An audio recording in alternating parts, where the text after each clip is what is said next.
The fire that consumed the Hargrove plantation on the night of August 14, 1859, burned so hot that witnesses claimed they could see the glow from 12 miles away. By dawn, nothing remained but ash and the skeletal frames of 3 buildings. 17 people died that night, 16 enslaved workers and 1 white overseer. The official report, filed by the county sheriff 3 days later, attributed the blaze to an overturned lantern in the tobacco barn. But the enslaved survivors told a different story, one they whispered only among themselves, one that involved a young deaf man named Thomas, a cruel overseer named Virgil Crenshaw, and a series of events so calculated, so methodical, that even today historians who study the incident can't agree on what truly happened. What they do agree on is this: someone planned that fire.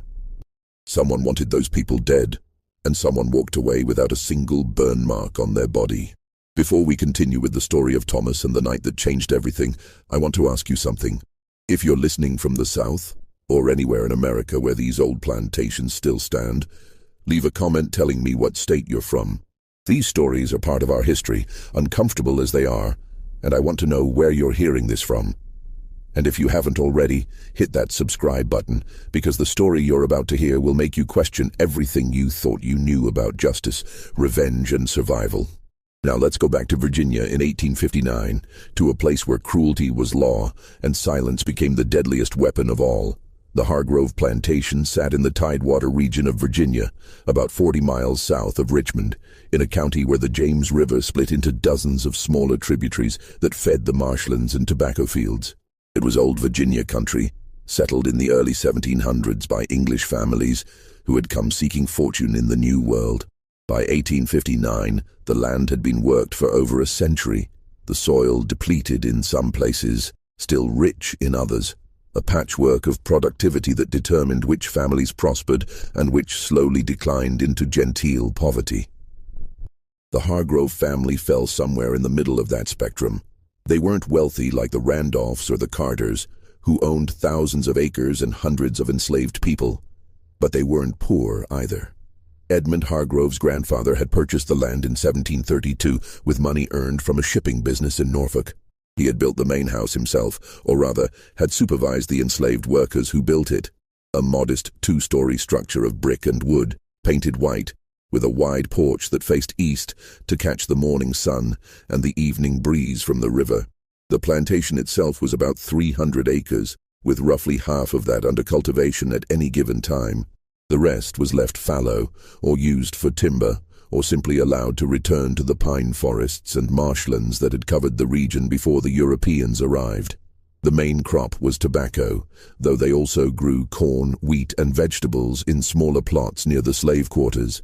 There was an orchard of apple and peach trees behind the main house, and a small vineyard that Edmund's father had planted in a fit of optimism that had never quite paid off. The grapes grew, but they were sour and thin-skinned, better suited for vinegar than wine. In 1859, the plantation was worked by 23 enslaved people, ranging in age from 6 to 62. They lived in 6 cabins arranged in 2 rows behind the tobacco barns, each cabin housing 3 to 5 people depending on family size. The cabins were built of rough-hewn logs, chinked with mud and moss, with dirt floors that turned to mud when it rained, and wooden shutters instead of glass windows. Each cabin had a single fireplace for cooking and heat, and a loft where the children slept on straw mattresses. The enslaved community at Hargrove Plantation was relatively stable compared to some others in the region. Edmund Hargrove was not in the habit of selling people away from their families unless he was in dire financial straits, which he had been only once, in 1851. When a bad tobacco crop and some poor investments had forced him to sell 3 young men to a trader heading to the deep south.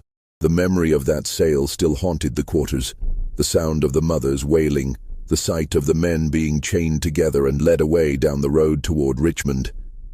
It had been a reminder, if anyone needed one, that their lives were not their own, that they could be torn apart at any moment by forces beyond their control. But for the most part, life at Hargrove Plantation followed a predictable rhythm. The work was hard. Tobacco was a demanding crop, requiring constant attention from planting in April through harvest in September. but it was no harder than on neighboring plantations. The food rations were adequate, if monotonous: cornmeal, salt pork, molasses, and whatever vegetables people could grow in their own small garden plots. The clothing allowance came twice a year, in spring and fall: 2 shirts, 2 pairs of pants, 1 jacket, 1 pair of shoes for the men, 2 dresses, 1 shawl, 1 pair of shoes for the women. Children got hand-me-downs until they were old enough to work in the fields. Edmund Hargrove himself was a widower in his late 50s, a man whose wife had died in childbirth 20 years earlier, along with the infant son who would have been his only heir. He had never remarried, perhaps because he had loved his wife deeply, or perhaps because he had simply lost interest in the complications of domestic life. He spent most of his time in Richmond, where he had a townhouse on Grace Street and a seat on the board of directors of a small bank. He came to the plantation once a month, sometimes less, to review the accounts and inspect the crops. He was not a cruel man by the standards of his time and place, but neither was he particularly kind. He saw slavery as an economic system, a necessary evil perhaps, but necessary nonetheless. He treated the enslaved people on his plantation the way he treated his horses and his farm equipment, as valuable property that needed to be maintained in working order.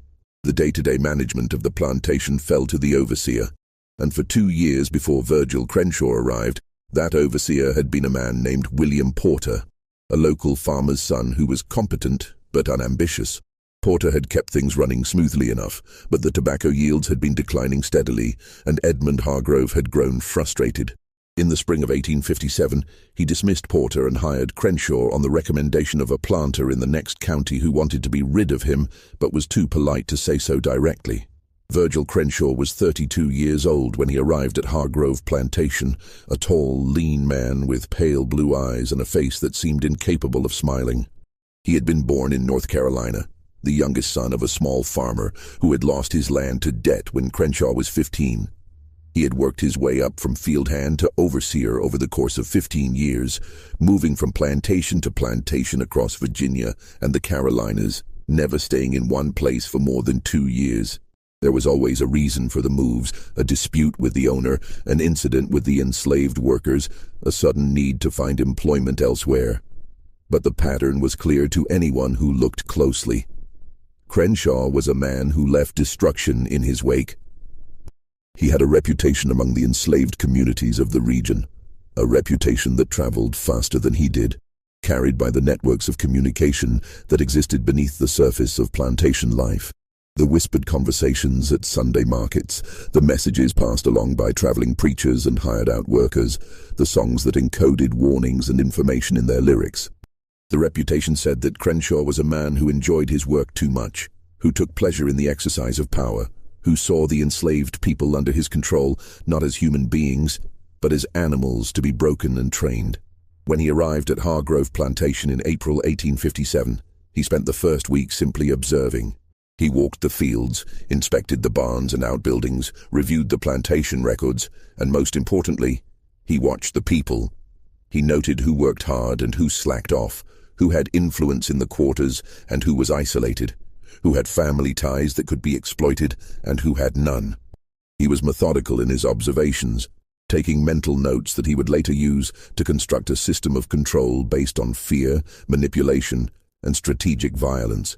His first official act as overseer was to call a meeting of all the enslaved workers on a Sunday afternoon. They gathered in the yard between the tobacco barns, men and women and children, standing in the spring sunshine, while Crenshaw stood on the porch of his cottage and addressed them. His voice was calm, almost conversational, but there was an edge to it that made people's skin crawl. "My name is Virgil Crenshaw," he said, "and I am the new overseer of this plantation. I want to make a few things clear from the start. I don't care what the rules were before I got here. Those rules are gone. From now on, you follow my rules, and my rules are simple. You work hard, you work fast, and you don't give me any trouble. If you do those 3 things, we'll get along fine. If you don't, you'll regret it. I don't make idle threats, and I don't give second chances. Do we understand each other?" No one answered. They just stood there, silent and wary, knowing that any response could be interpreted as insolence. Crenshaw smiled, a thin, humorless expression that didn't reach his eyes. "Good," Now get back to your cabins. Tomorrow we start fresh." That night, in the privacy of their cabins, the enslaved people of Hargrove Plantation talked in low voices about the new overseer. They had all seen men like him before, men who wore their cruelty like a badge of honor. They knew what was coming: the increased work quotas, the arbitrary punishments, the atmosphere of constant surveillance and fear. What they didn't know yet was just how far Crenshaw would go, or how long they would have to endure him. Within 6 months, Crenshaw had transformed the plantation.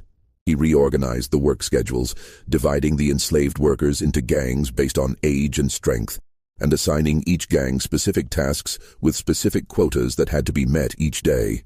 He implemented a system of punishments for anyone who failed to meet their quota: reduced food rations, extra work assignments, confinement in the plantation jail, a small windowless shed behind the overseer's cottage. For more serious infractions, talking back, attempting to run away, striking another enslaved person, the punishments were more severe, though Crenshaw was careful never to damage anyone so badly that they couldn't work. He understood that his value to Edmund Hargrove lay in his ability to extract maximum labor while minimizing financial loss. But Crenshaw's real genius, if it could be called that, lay not in physical violence but in psychological manipulation. He had a talent for identifying each person's vulnerabilities and exploiting them with surgical precision. He knew who had children they would do anything to protect, who had a sweetheart they couldn't bear to see hurt, who had pride that could be broken, who had hope that could be crushed. He used this knowledge to create a climate of fear and mistrust, where people were afraid to help each other, afraid to show weakness, afraid to do anything that might draw his attention. One of his favorite tactics was to pit people against each other. He would tell one person that another had informed on them, whether it was true or not, and then watch as suspicion and resentment tore apart friendships and family bonds. He would give small privileges to certain individuals: an extra ration of food, a lighter work assignment, permission to visit a spouse on a neighboring plantation, and then make sure everyone else knew about it, creating jealousy and division. He would punish entire groups for the actions of one person, forcing people to police each other out of fear of collective punishment. The tobacco yields increased dramatically under Crenshaw's management. In his first full year, 1858, the plantation produced 30% more tobacco than it had the year before. Edmund Hargrove was pleased. He gave Crenshaw a bonus and told him to keep up the good work. He didn't ask about the methods Crenshaw used to achieve those results. He didn't want to know. But there was one person on the plantation that Crenshaw couldn't quite figure out, one person who seemed immune to his usual tactics, one person who watched him with eyes that showed neither fear nor defiance, just a patient, calculating awareness. That person was Thomas. Thomas had been born on the Hargrove Plantation in the spring of 1841, the son of a woman named Ruth, who worked in the main house as a cook. His father was unknown. Ruth had never said, and no one had ever asked. In the world of slavery, paternity was often a dangerous subject, one that could lead to violence, separation, or worse. What mattered was that Thomas was Ruth's son, and she loved him with a fierce, protective intensity that had only grown stronger over the years. Thomas had been deaf from birth, the result of a fever Ruth had suffered during the last months of her pregnancy. She had been working in the kitchen of the main house, standing over a hot stove in the middle of July when she had collapsed. The plantation's doctor, a white man from Richmond who visited once a month, had diagnosed her with heat exhaustion and prescribed rest, but Ruth couldn't afford to rest. She had a job to do, and if she didn't do it, she would be replaced. So she had gone back to work the next day and the day after that, and the fever had persisted low and constant until Thomas was born 6 weeks later. He had been a small baby, quiet and still, and for the first few days Ruth had been terrified that he was going to die. But he had survived, growing stronger each day, until it became clear that he was healthy in every way except one: he couldn't hear. Ruth had noticed it first when he was about 3 months old. He didn't startle at loud noises. He didn't turn his head when she called his name.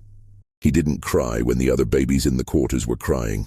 At first, she had hoped she was wrong, that he was just a calm baby, but by the time he was 6 months old, there was no denying it. Thomas was deaf.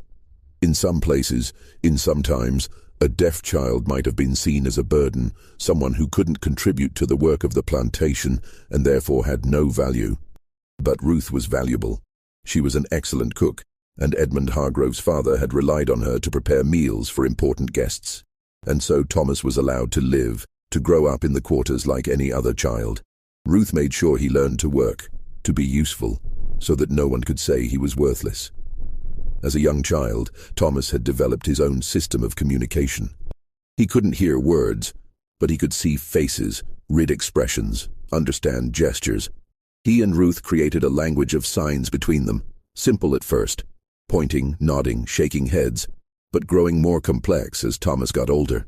By the time he was 5, they could have entire conversations using nothing but their hands and faces. Other people in the quarters learned some of the signs too, enough to communicate basic information, and Thomas learned to read lips with remarkable accuracy, watching people's mouths move and understanding what they were saying even though he couldn't hear the sounds.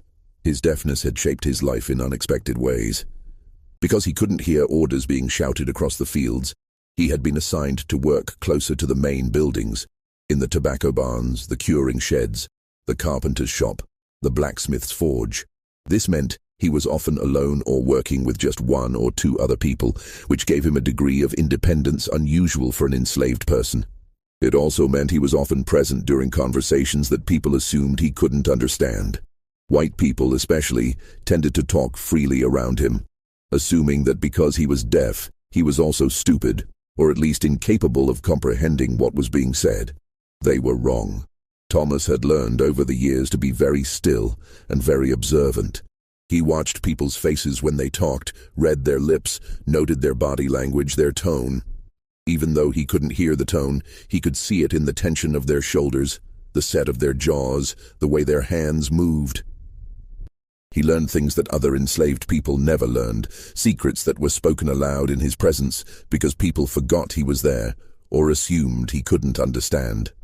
By the time he was 18, in the summer of 1859, Thomas was a young man of medium height with his mother's high cheekbones and dark eyes, and a build that was lean but strong from years of physical labor. He had his mother's intelligence too, and a quality that was harder to define, a kind of patient watchfulness, an ability to wait and observe and think before acting. He rarely smiled, but when he did, it transformed his face entirely, making him look younger and more vulnerable than he usually appeared. Virgil Crenshaw had tried in his first months at the plantation to break Thomas the way he broke everyone else.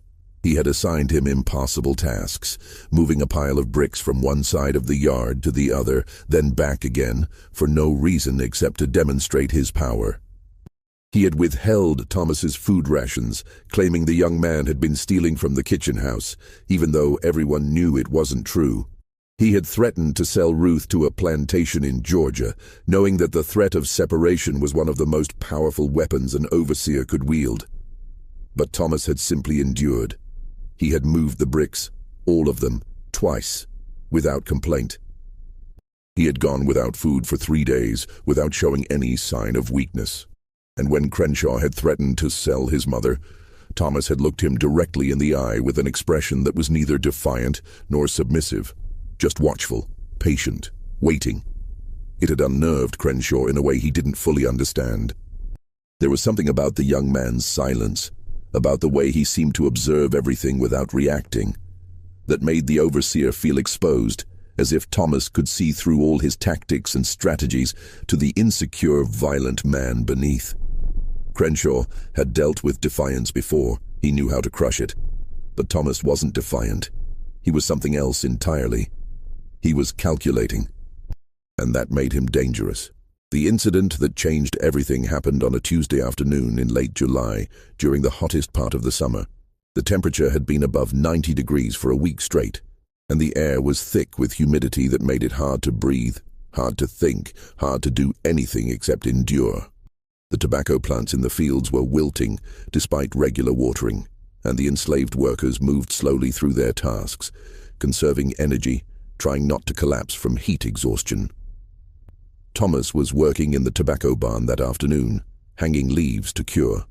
It was hot work, The barn was like an oven, the air inside even hotter than outside, thick with the sweet, cloying smell of tobacco. But Thomas preferred it to working in the fields. In the barn, he could work at his own pace, and he was usually alone, which meant he didn't have to worry about Crenshaw watching him, criticizing him, finding fault with everything he did. He was standing on a ladder near the back of the barn, reaching up to hang a bundle of tobacco leaves on one of the high racks, when he saw movement near the door.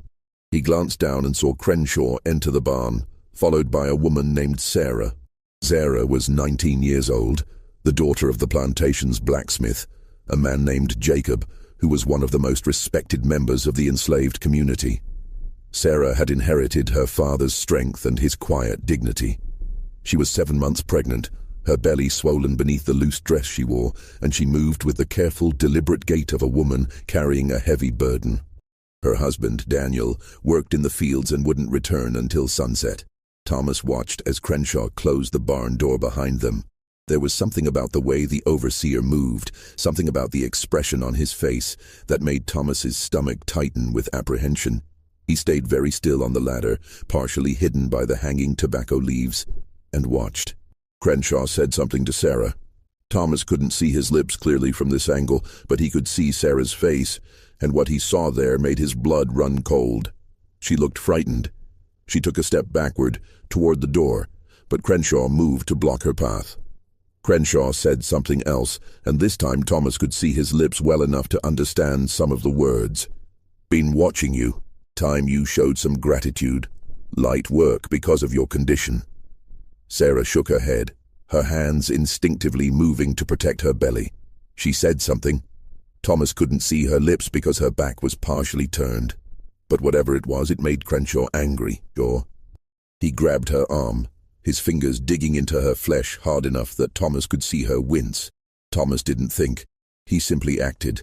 He climbed down from the ladder as quietly as he could, his feet finding the rungs by memory, his eyes never leaving Crenshaw and Sarah. When he reached the ground, he walked across the barn floor, his footsteps silent on the packed dirt, and tapped Crenshaw on the shoulder. Crenshaw spun around, startled, his hand still gripping Sarah's arm. For a moment, the three of them stood there in the dusty light of the barn, the overseer, the pregnant woman, and the deaf young man who had just interrupted something that could have ended very badly for Sarah.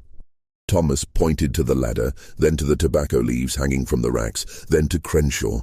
His meaning was clear. He needed help with the work. It was a lie, of course.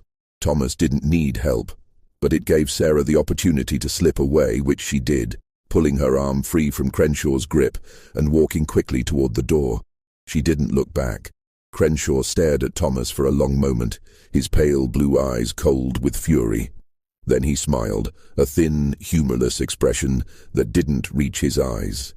He leaned in close, so close that Thomas could smell the tobacco on his breath and see the fine lines around his eyes, the stubble on his jaw. He said something, speaking slowly and clearly so that Thomas could read his lips. "You just made a mistake, boy. A big one. And I'm going to make sure you regret it for the rest of your short life." Thomas didn't respond. He just stood there, his face expressionless, his eyes meeting Crenshaw's without flinching. After a moment, Crenshaw turned and walked out of the barn, leaving Thomas alone in the heat and the silence. That night, Sarah came to Ruth's cabin. She was crying, tears streaming down her face, her hands shaking as she signed to Thomas, thanking him for what he had done. Ruth held her while she cried, and Thomas sat on the floor near the fireplace, watching the flames and thinking about what was going to happen next. He knew Crenshaw wouldn't let this go. Men like Crenshaw never did. They couldn't afford to let anyone challenge their authority, even in the smallest way, because their power depended on fear, and fear depended on the certainty that resistance would always be punished. Thomas was right. Over the next 3 weeks, Crenshaw made good on his promise. The persecution began the very next day. Thomas was assigned to clean out the well, a job that was both dangerous and disgusting. The well was about 30 feet deep, lined with stones that were slippery with moss and algae. At the bottom, there was about 3 feet of water, and beneath that, a layer of mud and debris that had accumulated over the years. Dead leaves, animal carcasses, broken tools, things that had fallen in and never been retrieved. The water had started to taste bad, and Edmund Hargrove had ordered it cleaned before his next visit. Thomas was lowered into the well in a wooden bucket, with a rope tied around his waist in case he fell. The air at the bottom was cold and damp and smelled of rot. He worked for hours, scooping mud and debris into buckets that were hauled up to the surface, his hands numb from the cold water, his back aching from bending over in the confined space. When he finally emerged at sunset, he was covered in filth and shivering despite the summer heat. The next day, Crenshaw assigned him to repair the roof of the tobacco barn. It was dangerous work, made more dangerous by the heat. The tin roof was hot enough to burn skin, and the pitch was steep enough that one wrong step could send a person tumbling to the ground 20 feet below. Thomas worked carefully, replacing broken shingles, sealing gaps with tar, trying not to think about how easy it would be to fall, how convenient it would be for Crenshaw if he did. The day after that, he was assigned to haul 100-pound sacks of grain from the storage shed to the mill, a distance of about half a mile. He made the trip 20 times, carrying the sacks on his back, his shoulders screaming with pain, his legs trembling with exhaustion. By the end of the day, he could barely walk. And through it all, Crenshaw watched him with those cold, blue eyes, waiting for him to break, to complain, to give him an excuse to escalate the punishment. But Thomas never did. He completed every task, no matter how difficult, no matter how dangerous, without a word of protest. He endured. But Crenshaw wasn't satisfied with just working Thomas to exhaustion. He wanted to break him psychologically as well. He started cutting Thomas's food rations, claiming the young man had been stealing from the kitchen house. It wasn't true. Ruth would never have allowed her son to steal, and everyone in the quarters knew it. But Crenshaw didn't care about the truth. He cared about power, about demonstrating that he could take away even the most basic necessities of life on a whim. Thomas's rations were cut in half. Instead of a pound of cornmeal and a quarter pound of salt pork each day, he received half a pound of cornmeal and no meat at all. Ruth tried to share her own food with him, but Thomas refused. He knew that if Crenshaw found out, Ruth would be punished too, and he couldn't bear the thought of his mother suffering because of him. He grew thinner, his face becoming gaunt, his eyes sinking deeper into their sockets. But he kept working, kept enduring, kept watching Crenshaw with that patient, calculating gaze that made the overseer increasingly uneasy. The other enslaved people watched this persecution with a mixture of sympathy and fear. They knew what Thomas had done. Word had spread quickly through the quarters about how he had saved Sarah from Crenshaw's advances. They admired his courage, but they also feared for him. They knew that Crenshaw was the kind of man who would never stop, who would keep pushing and pushing until Thomas either broke or died.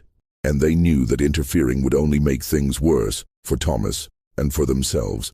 Sarah, in particular, was consumed with guilt. She knew that Thomas was suffering because of her, because he had protected her. She wanted to do something to help him, but she didn't know what. Her husband, Daniel, was furious when he learned what had happened, but he was also terrified. He knew that if he confronted Crenshaw, he would be killed, and then what would happen to Sarah and their unborn child? Jacob, Sarah's father, was more pragmatic. He was a man in his 50s, a skilled blacksmith who had been on the plantation since he was a teenager. He had seen overseers come and go, had seen good men and bad men, and he had learned that the key to survival was to keep your head down, do your work, and wait for things to change. Overseers never lasted forever. Sooner or later, they moved on, or they were fired, or they died. The key was to survive long enough to see them go. But even Jacob was worried about Thomas. The young man was strong, but everyone had a breaking point, and Crenshaw seemed determined to find Thomas's. 3 weeks after the incident in the tobacco barn, Crenshaw escalated his campaign. He announced that Thomas would be whipped for insubordination. The charge was absurd. Thomas had never said a word to Crenshaw, had never done anything but complete every task assigned to him. But Crenshaw didn't need a real reason. He just needed an excuse. The whipping was scheduled for Saturday afternoon, in the yard between the tobacco barns where everyone could see. It was meant to be a lesson, a demonstration of what happened to people who challenged Crenshaw's authority, even in the smallest way. Ruth was beside herself with fear and rage. She went to the main house and begged Edmund Hargrove, who was visiting for the weekend, to intervene, but Hargrove refused. He told her that Crenshaw was the overseer and that discipline was Crenshaw's responsibility. He didn't want to undermine his overseer's authority by interfering. Ruth left the main house in tears, knowing that there was nothing she could do to stop what was about to happen. But on Saturday morning, something unexpected occurred. Crenshaw woke up with a fever. It came on suddenly, violently. One moment he was fine, the next he was burning up, shivering despite the summer heat, his head pounding, his stomach churning. He spent the day in bed, too sick to get up, too sick to carry out the whipping he had planned. By Sunday the fever had broken and Crenshaw was feeling better. But he was also confused. He couldn't understand where the fever had come from or why it had disappeared so quickly. He suspected that someone had poisoned him, but he had no proof, and he didn't know who would have had the opportunity. What he didn't know was that Ruth had slipped a small amount of ipecac root into his coffee on Friday night. It was a plant that grew wild in the woods near the plantation, and Ruth knew how to prepare it. Her own mother had taught her years ago how to use plants for medicine and other purposes. The ipecac had made Crenshaw violently ill, but it hadn't killed him. Ruth had been careful about the dosage. She didn't want to kill him. That would have brought too much attention, too many questions. She just wanted to buy Thomas a little more time. But time was running out.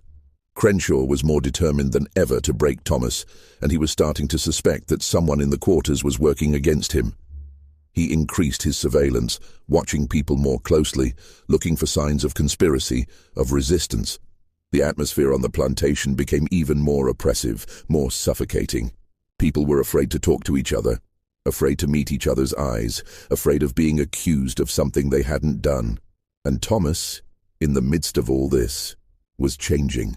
The other enslaved people could see it in the way he moved, in the way he looked at Crenshaw when the overseer's back was turned. There was a coldness in Thomas's eyes now, a calculation that hadn't been there before. He was no longer just enduring, he was planning. Ruth was the first to notice the change in her son. She had always been able to read Thomas better than anyone else. She had raised him, taught him, protected him for 18 years. She knew his moods, his thoughts, his fears, and she knew with a mother's instinct that something had shifted inside him. It was a Sunday evening in mid-August, about 3 weeks after the incident in the tobacco barn. The sun was setting, painting the sky in shades of orange and red, and the air was finally cooling after another scorching day. Ruth found Thomas sitting outside his cabin, staring across the yard at the overseer's cottage.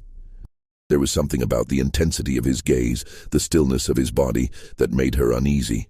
She sat down beside him on the wooden step and took his hand. For a moment, they just sat there in silence, watching the light fade from the sky. Then Ruth turned Thomas's face toward hers and signed to him, using the gestures they had developed together over the years. "What are you thinking about?" she asked, her hands moving slowly, deliberately. Thomas looked at her for a long moment, his dark eyes unreadable. Then he signed back, his movements equally slow and deliberate. "Fire," he said. "I'm thinking about fire." Ruth felt a chill run through her despite the warm evening air. She knew her son. She knew he wasn't speaking metaphorically. She knew that when Thomas said he was thinking about fire, he meant it literally. "Don't," she signed, her hands shaking slightly. "Whatever you're thinking, don't. They'll kill you."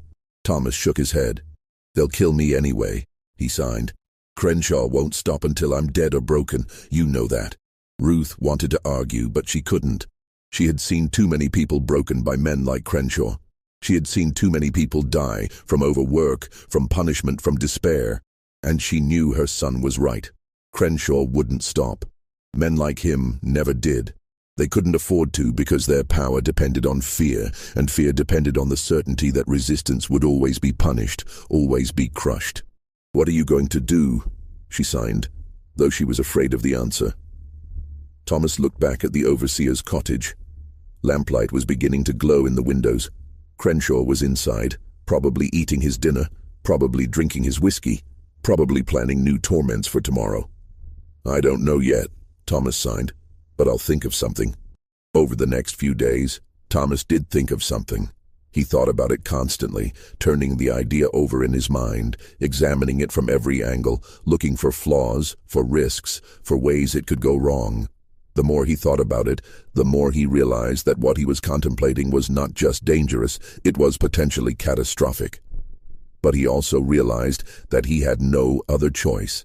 Crenshaw had to be stopped, and there was no one else who could do it.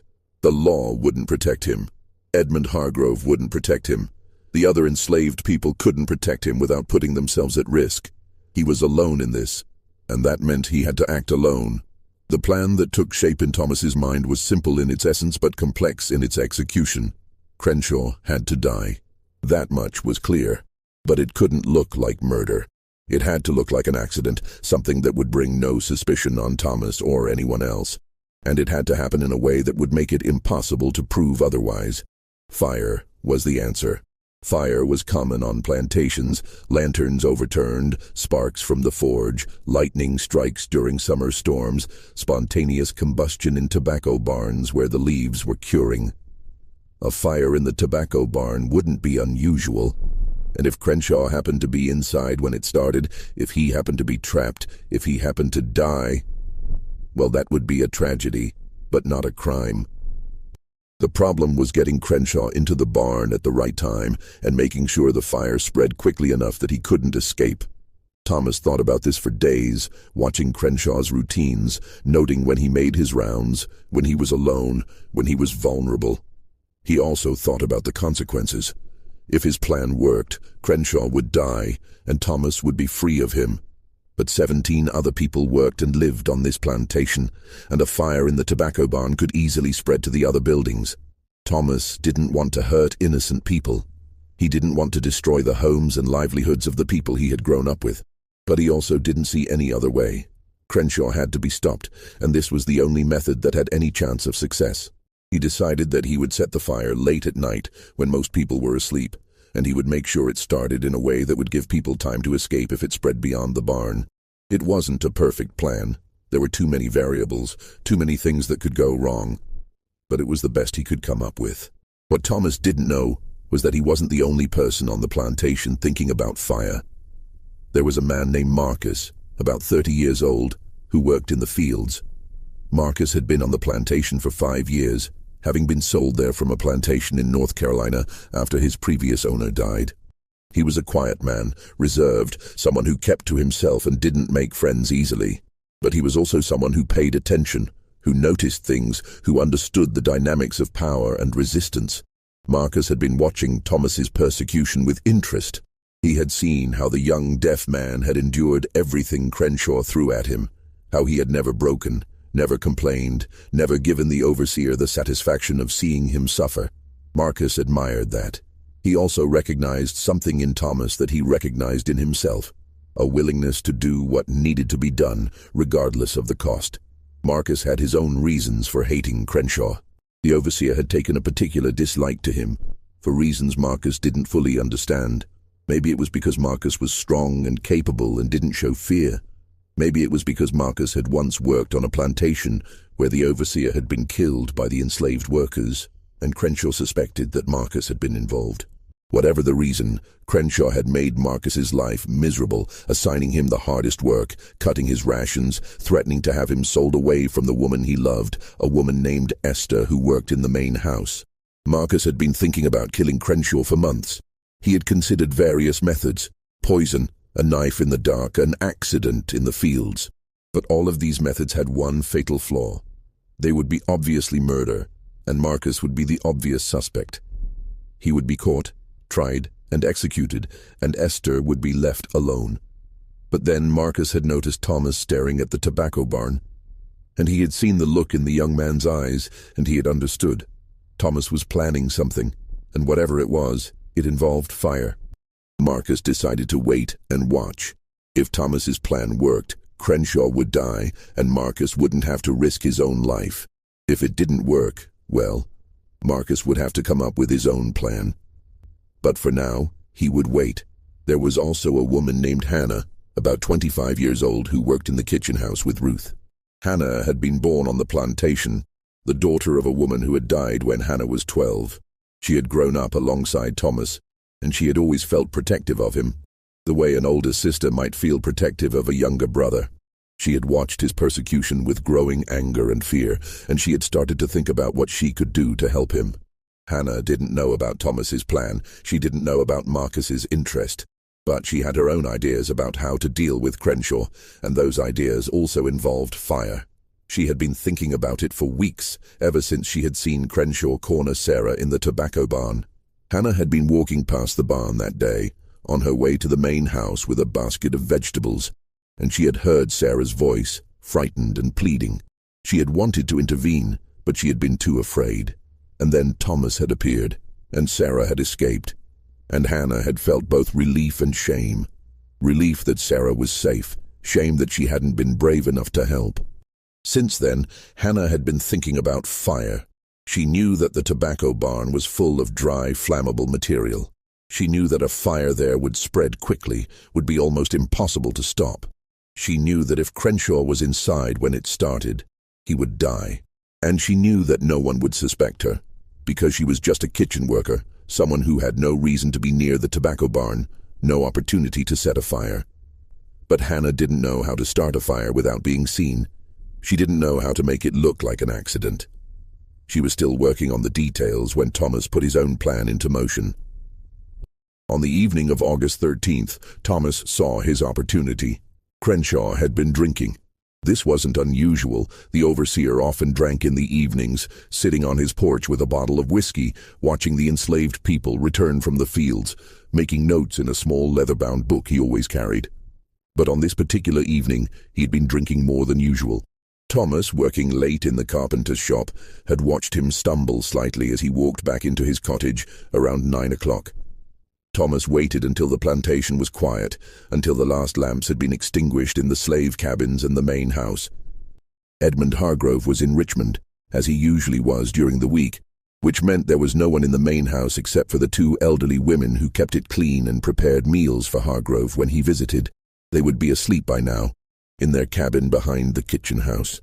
The moon was nearly full, casting a pale light over the yard and the buildings. Thomas could see clearly as he walked across the yard to the tobacco barn, his footsteps silent on the packed earth.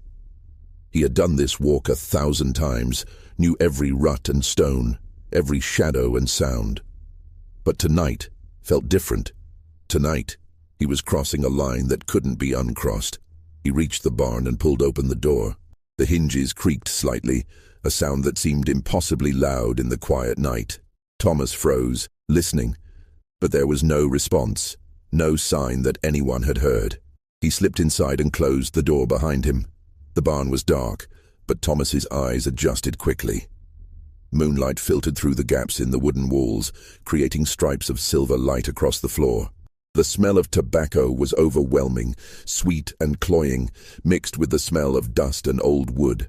Thousands of tobacco leaves hung from racks suspended from the ceiling, drying in the warm air, rustling slightly in the breeze that came through the gaps in the walls.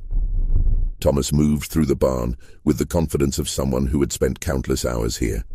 He knew where every tool was kept, where every pile of supplies was stored, where every potential hazard lay. He made his way to the back of the barn, to the storage area where Crenshaw kept tools, rope, and other supplies. The storage area was cluttered and disorganized, full of things that had been thrown there and forgotten. Old rags soaked in oil, dried straw that had been used for packing, broken pieces of wood, empty barrels, coils of rope. It was a fire hazard, and everyone knew it, but no one had bothered to clean it up. Crenshaw didn't care about safety. He cared about productivity. Thomas worked quickly and quietly, his hands moving with practiced efficiency. He gathered the oil-soaked rags and piled them against the back wall beneath one of the main support beams of the barn. He scattered straw around them, creating a bed of kindling.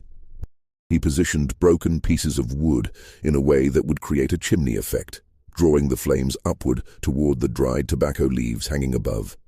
He was creating a fire that would start slowly but spread quickly, a fire that would be almost impossible to stop once it got going.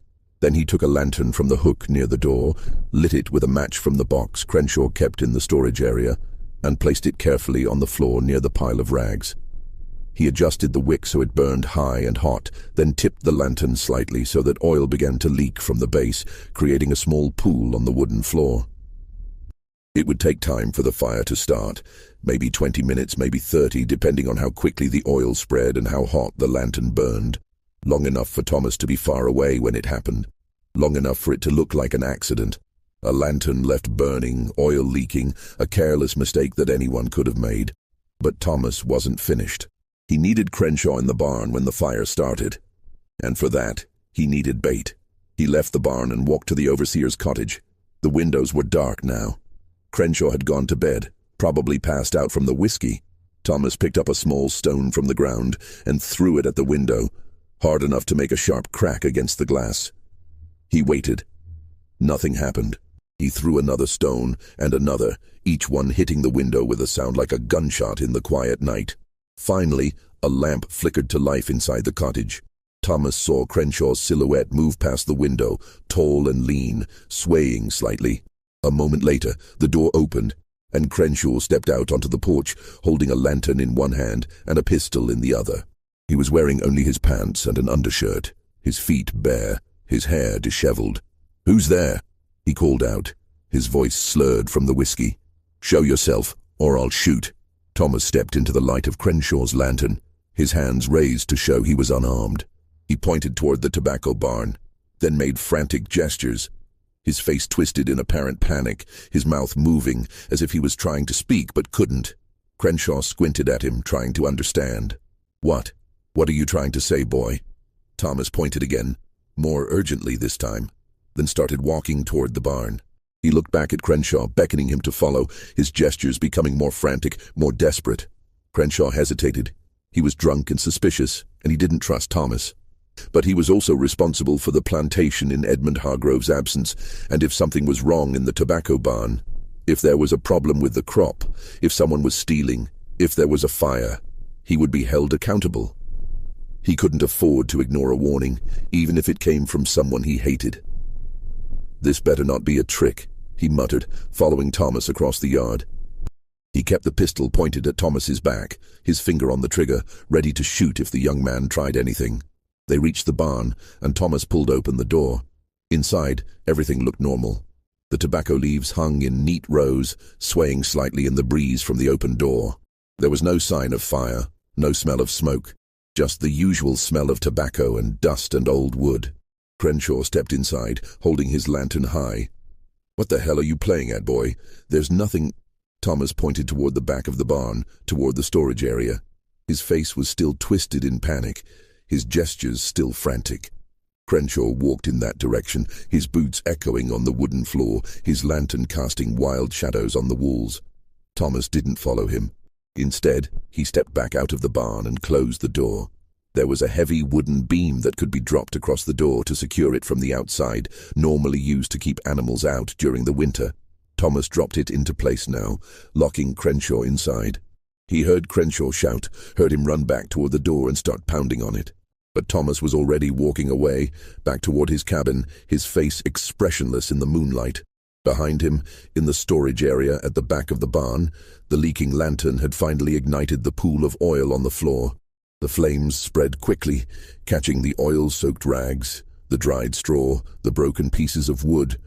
Within minutes, the fire was climbing the back wall, reaching toward the dried tobacco leaves hanging above. The leaves caught fire like paper, sending embers floating up toward the roof, and the fire spread horizontally as well, racing along the racks, consuming everything in its path. Crenshaw smelled the smoke before he saw the flames. He stopped pounding on the door and spun around, his lantern casting wild shadows on the walls. At the far end of the barn, an orange glow was spreading, growing brighter by the second, accompanied by a sound like wind rushing through trees, the sound of fire consuming dry wood and tobacco. He ran toward the back of the barn, thinking he could put out the fire before it spread. But by the time he reached the storage area, the flames were already too high, too hot. He tried to stamp them out with his boots, but the fire had caught the tobacco leaves now, and they were burning like paper, sending embers floating up toward the roof. The heat was intense, unbearable, and the smoke was thick and black, making it hard to breathe, hard to see. Crenshaw ran back to the door and threw his weight against it, but the beam held firm. He shouted for help, but his voice was lost in the roar of the flames.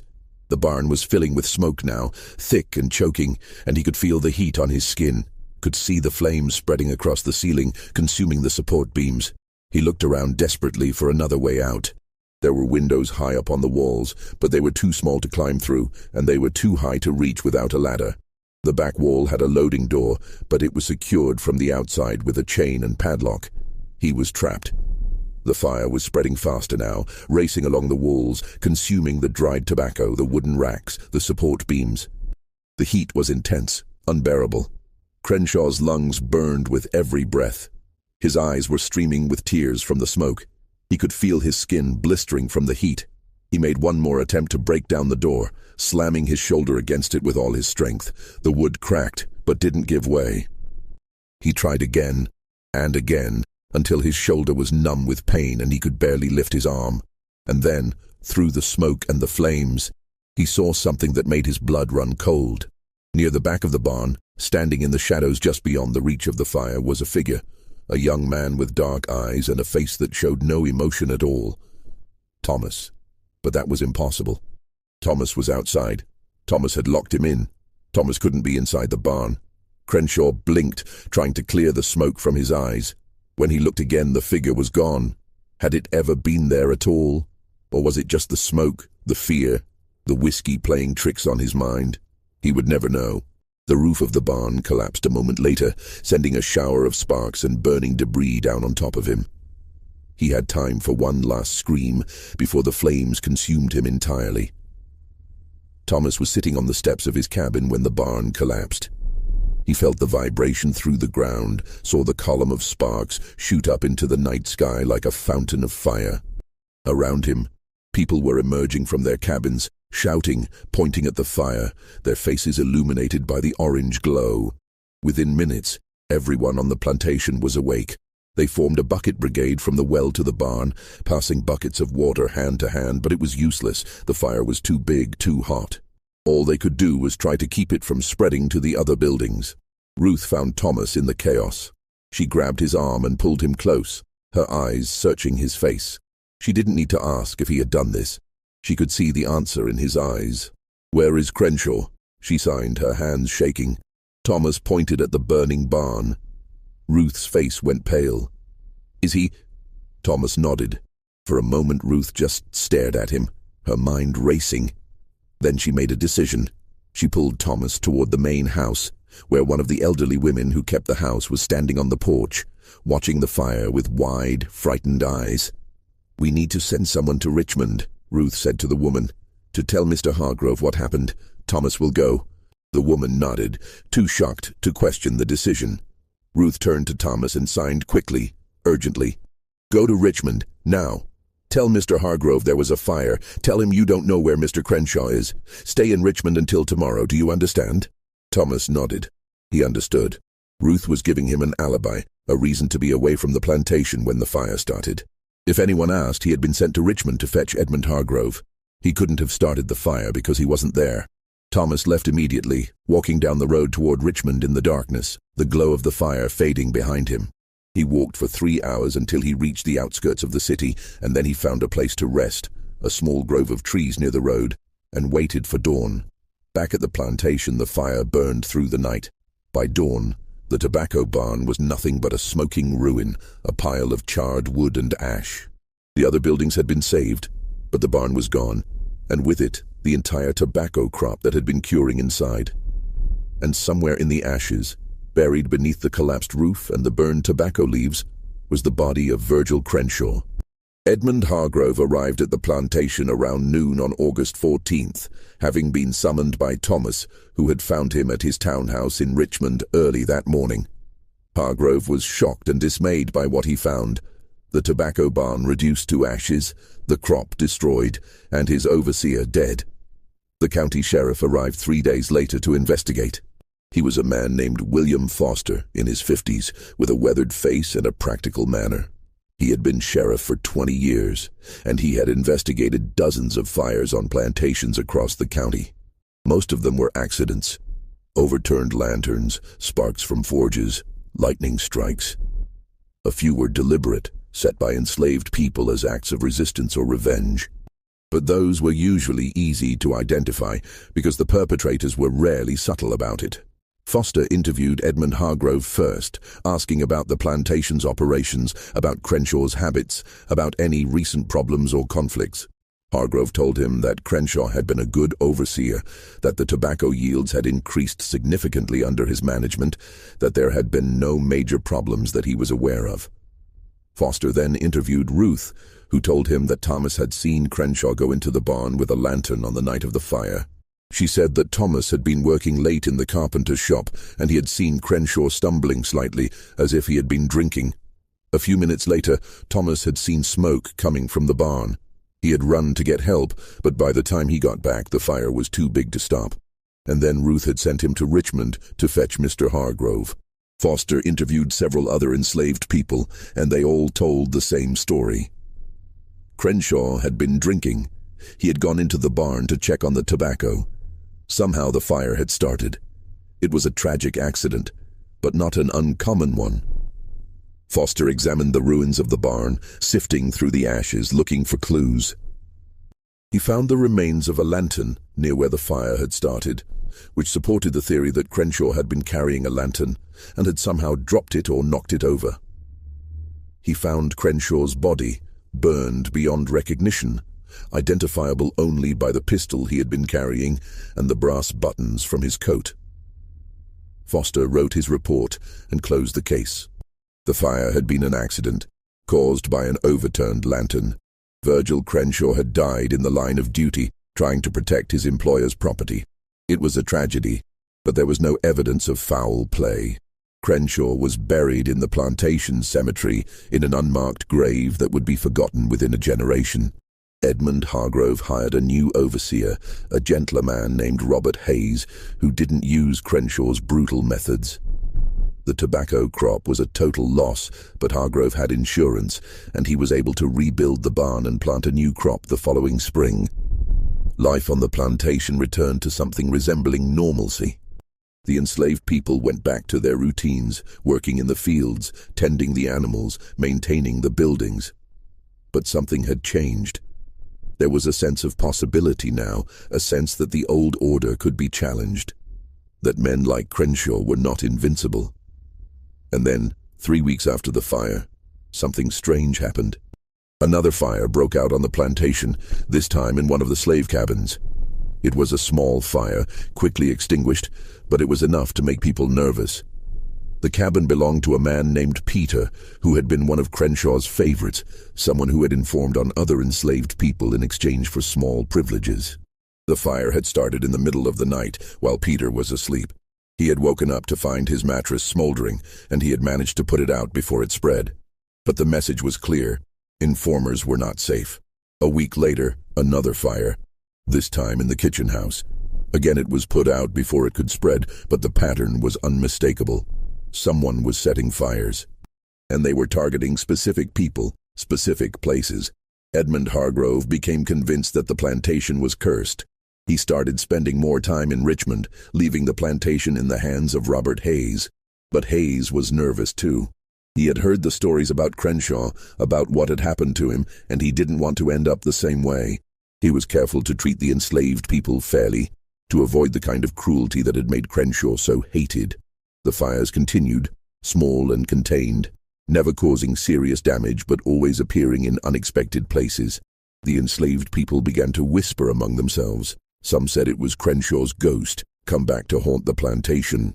Others said it was divine punishment for the cruelties that had been committed there.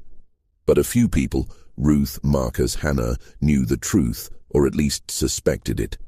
Ruth confronted Thomas one evening, pulling him aside after supper. "You have to stop," she signed, her hands shaking with fear and anger. "They're going to figure it out. They're going to know it's you." Thomas looked at her with those watchful, patient eyes. "I'm not setting fires," he signed. "Don't lie to me," Ruth signed back. "I know what you did to Crenshaw. I know what you're doing now. You have to stop before they catch you." Thomas was quiet for a long moment. Then he signed, "I'm not setting fires, but I'm not stopping them either." Ruth didn't understand at first. Then she realized what he was saying. The fires weren't being set by Thomas. They were being set by other people, Marcus, Hannah, maybe others, people who had seen what happened to Crenshaw, who had realized that fire could be a weapon, a tool of resistance. Thomas hadn't started a rebellion. He had started an idea, and ideas, once planted, are almost impossible to extinguish. Marcus had set the fire in Peter's cabin, a warning to informers. Hannah had set the fire in the kitchen house, a reminder that even the main house was vulnerable. And there were others. People who had their own grievances, their own reasons for wanting to strike back at the system that oppressed them. They were careful, setting small fires that could be easily controlled, fires that sent a message without causing catastrophic damage. But the message was clear. We are not powerless. We can fight back. By the spring of 1860, Edmund Hargrove had had enough. He sold the plantation to a buyer from North Carolina and moved permanently to Richmond. The new owner lasted less than a year before he too sold the property.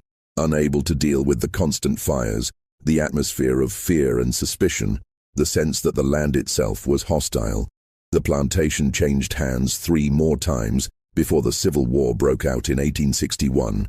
By the time the war ended in 1865, the main house had burned down. Another mysterious fire, this one large enough to consume the entire structure. The property was abandoned, the land divided up and sold off in pieces. Thomas lived to see emancipation. He was 24 years old when the war ended, still young, still strong, still watchful. He left Virginia and traveled north, settling eventually in Philadelphia, where he found work as a carpenter. He married a woman named Clara, also deaf, and they had 3 children together. He built a good life for himself, a free life, the kind of life he had never imagined possible when he was a young man on the Hargrove plantation. He never spoke about what happened on the night of August 14th, 1859. He never told anyone about how he had locked Virgil Crenshaw in the burning barn. He carried that secret with him for the rest of his life, and when he died in 1903 at the age of 62, he took it to his grave. But the story survived.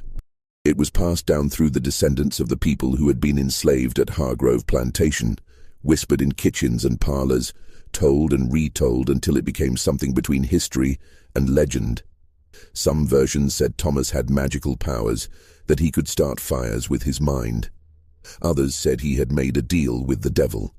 But the oldest versions, the ones closest to the truth, said simply that Thomas was a young man who had been pushed too far, who had seen too much cruelty, and who had decided that if the law wouldn't give him justice, he would take it himself. The land where the Hargrove Plantation once stood is still there, in the Tidewater region of Virginia, about 40 miles south of Richmond. The main house is gone, the tobacco barns are gone, the slave cabins are gone. All that remains is a stone foundation, half buried in weeds, and a small cemetery where Virgil Crenshaw's unmarked grave has long since been forgotten. But on certain nights, when the wind is right, people who live nearby say they can still smell smoke. And sometimes, if you stand very still and listen very carefully, you can hear the sound of someone pounding on a door, desperate to get out, their voice lost in the roar of flames. This mystery shows us that history is never as simple as it seems in the textbooks. The line between victim and perpetrator, between justice and revenge, is often blurred beyond recognition. Thomas was a young man who had been denied every form of justice, every form of protection, every form of humanity. And so he took matters into his own hands, in the only way he knew how. Was he justified in what he did? Or did he become the very thing he was fighting against? These are questions that don't have easy answers, questions that each of us must answer for ourselves. What do you think of this story? Do you believe Thomas was justified in what he did, or did his actions cross a line that should never be crossed? Leave your comment below. If you enjoyed this tale and want more stories like this, subscribe, hit the notification bell, and share with someone who loves dark historical mysteries. See you in the next video.